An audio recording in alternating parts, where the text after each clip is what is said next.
Welcome friends. आज हम लोग जानेंगे फेज ऑफ लाइफ साइकिल के बारे में। हम ये सभी जानते हैं कि जितने भी सारे ऑर्गेनिज्म है उस ऑर्गेनिज्म में 3 तरह के फेज आते हैं, एक बचपन, एक जवानी और एक बुढ़ापा। तो हम इसी को बायोलॉजिकल भाषा में हम लोग कहते हैं एक जुवेनिलाइन फेज। फिर एक हो गया जिसको हम वेजिटेटिव फेज भी कहते हैं या चाइल्डहुड फेज भी कहते थे।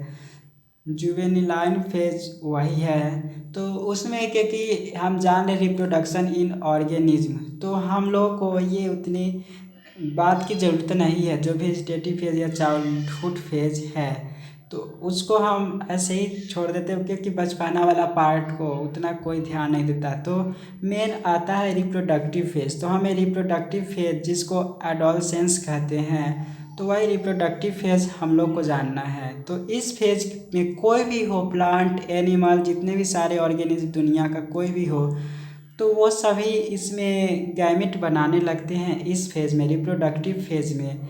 तो उसमें देखेंगे तो organism basis of reproductive phase के आधार पर हम 2 तरह के ऑर्गेनिम्स को डिवाइड करते हैं, एक कंटिन्यूअस ब्रीडर्स, एक सीजनल ब्रीडर्स। नाम से पता चल रहा है कि जो कंटिन्यू कोई भी मौसम में छोड़ता नहीं और ब्रीडिंग करता हो, तो वो ब्रीडिंग मतलब होता है एक नए संतान उत्पन्न करने के लिए जो प्रोसेस करते हैं उसी को ब्रीडिंग कहते हैं। तो कंटिन्यूअस ब्रीडर और एक सीजनल ब्रीडर हो गया। तो कंटिन्यूअस नाम से पता चल रहा है कि वो हमेशा कंटिन्यू करता होगा। तो कंटिन्यूअस ब्रीडर में जान लेते हैं कि it is able to reproduce और breed throughout the year after sexual maturity called continuous breeder. इसमें ह्यूमन भी आ जाते हैं, क्योंकि सेक्सुअल मेच्योरिटी आने के बाद वह कंटिन्यू ब्रीडर्स की प्रोसेस भी करते रहते हैं। तो इसमें most plant and mostly animals इसी में आते हैं कंटिन्यूअस ब्रीडर में।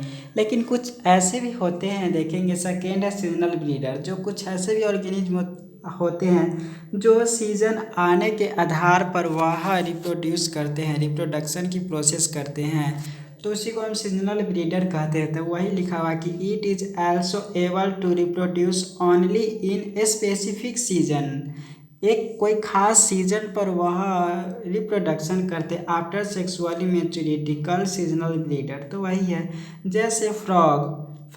वो हमेशा रिप्रोडक्शन की प्रोसेस नहीं करते। जब बरसात के सीज़न आता है तो उस वह देखे तो केवल उसी मौसम में वह रिप्रोडक्शन प्रोसेस कर बहुत सारे फ्रॉग को वह जन्म दे देते हैं। लिजार्ड में भी देखेंगे तो उसकी वो भी सीजनल ब्रीडर्स है। उसके बाद मोस्टली बर्ड, डियर, ये सभी सीजनल ब्रीडर में शामिल है। तो it is 2 types of organism production, मतलब ऑर्गेनिक प्रोडक्शन के आधार पर यह 2 तरीके के सीजनल ब्रीडर्स होते हैं, एक बाइनियल और एक पेरिनियल।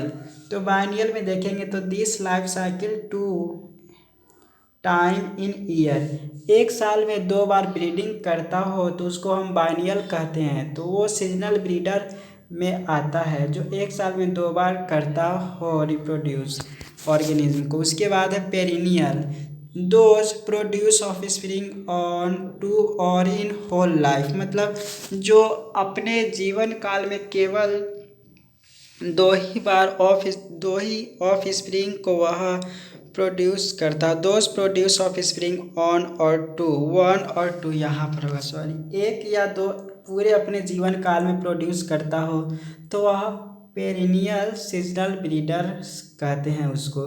तो ये सिंपल टर्म में समझ में आ गया कैसे डिवाइड था यहाँ पर। तो सबसे पहले ऑफ जो था वह कंटिन्यूअस ब्रीडर रिप्रोडक्टिव फेज में यहाँ पर।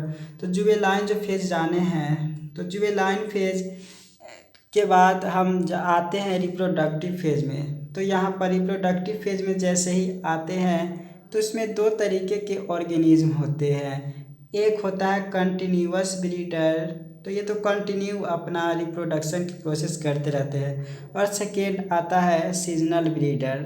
तो सीजनल ब्रीडर में 2 तरीके का होता है, एक देखे हैं जो बाइनियल सीजनल ब्रीडर जो एक साल में केवल 2 ही बार रिप्रोड्यूस करता है, और एक है पेरिनियल जो कि पूरे जीवन काल में ही वह रिप्रोडक्शन कर कर एक या दो ऑफ स्प्रिंग देता है। तो ये रिप्रोडक्शन फेज के बारे में था। उसके बाद आगे हम लोग जानते हैं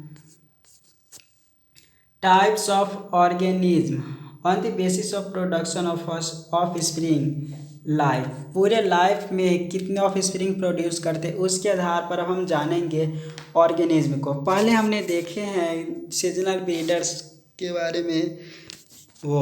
अब यहाँ पर सबसे पहले आता है एनिली मतलब एनियल या एनुअल जिसको कह सकते हैं। तो those produce of spring in one time, केवल एक साल में केवल एक ही समय एक बार ही वह ऑफ स्प्रिंग को उत्पन्न करता है, तो वह एनियल में आता है। नाम से पता चला एनुअल से कुछ रिलेटेड है, तो एक साल में केवल एक ही बार वह यील्ड कोई करता हो तो उसी को हम एनियल कहते हैं। जैसे व्हीट हो गया, राइस हो गया, तो ये सभी एनियल में आते हैं। फिर है बाइनियल, तो ये नाम से पता चला बाइनियल मतलब ऐसा ऑर्गेनिज्म जो एक साल में मतलब organism fish produce offspring two time whole life, वो पूरे जीवन काल में वह दो बार दो और ऑफ स्प्रिंग को मतलब बनाता हो, तो उसी को हम बाइनियल कहते हैं। जैसे कैरोट हो गया, रेडिश हो गया, तो ये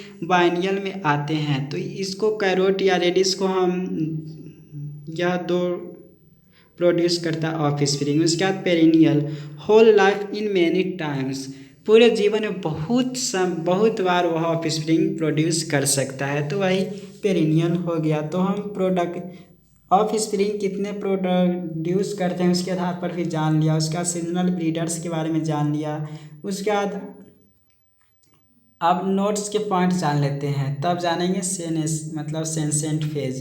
तो नोट्स में कुछ पॉइंट है कि in bamboo plant flowering generally occurs after 50 से 100 साल।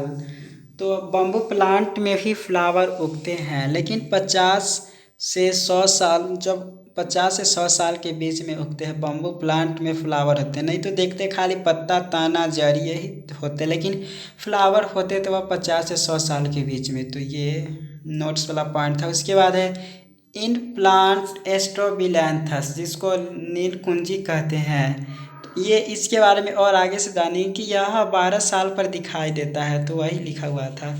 फिर है थर्ड नोट्स में पॉइंट कि the reproductive phase in different group of organism are of variable duration. तो अलग अलग जो ऑर्गेनिज्म होते हैं उसके लिए रिप्रोडक्टिव फेज अलग अलग ड्यूरेशन पर होते हैं, तो वही नोट्स वाला पॉइंट ये था। तो हम सबसे पहला जाने थे कि सबसे पहला चाइल्डहुड फेज जिसको जुवेनिलिन फेज कहते हैं। फिर आता है रिप्रोडक्टिव फेज, थर्ड में आता है बूढ़ापन वाला फेज जिसको मतलब सेंसेंट फेज कहते हैं। तो इसी में देखेंगे तो आफ्टर एंड्स ऑफ रिप्रोडक्टिव, जब रिप्रोडक्टिव फेज समाप्त होता है, there is a period of certain feature, उसके बाद उसके ऊपर एक कुछ फीचर आने लगते हैं किसी भी ऑर्गेनिज्म में, जैसे कि स्लोइंग ऑफ मेटाबॉलिज्म के जो प्रोसेस होते रहता है वह स्लो होने लगता है। Leads to change in cellular morphological and physical behaviour known as senescent phase या ओल्ड एज, या उसी को एजिंग कहते हैं। एजिंग मतलब ही होता है कि उम्र का मतलब बूढ़ापन होने की अवस्था आना, तो वही सेंसेंट फेज कहते हैं। जब मेटाबॉलिज्म प्रोसेस स्लो होता है तो उसे बहुत सारे बिहेवियर सेलुलर लेवल के आधार पर कैरेक्टर मतलब फिजियोलॉजिकल या कैरेक्टर इसमें कमी आने लगता है, बिहेवियर चेंज होने लगता है मॉर्फोलॉजिकली या फिजियोलॉजिकली, तो उसी को हम सेनेसेंट फेज कहते हैं। बूढ़ापन वाला अवस्था को हम यही कहते हैं। फिर है the ends of senescent phase finally lead to death on organism, उसका सेंसेंट फेज के बाद किसी भी ऑर्गेनिज्म का मृत्यु हो जाती है। तो इस प्रकार से हमने जान लिया कि किस प्रकार से फेज होते हैं, किसी भी ऑर्गेनिज्म में 3 फेज होते हैं। अब नेक्स्ट लेक्चर में हम जानेंगे आगे। तो आज के लिए इतना ही, पढ़ते रहिए। Thank you for watching.